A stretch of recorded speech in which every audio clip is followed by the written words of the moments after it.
working on a dryer that's making a funny sound every time it spins.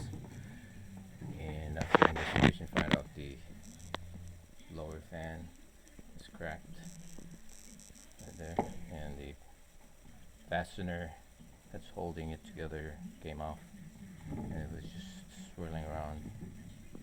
So it's kind of loose. I don't know if they sell the whole housing in the fan itself, or the fan itself is available or not, but that's what's going on.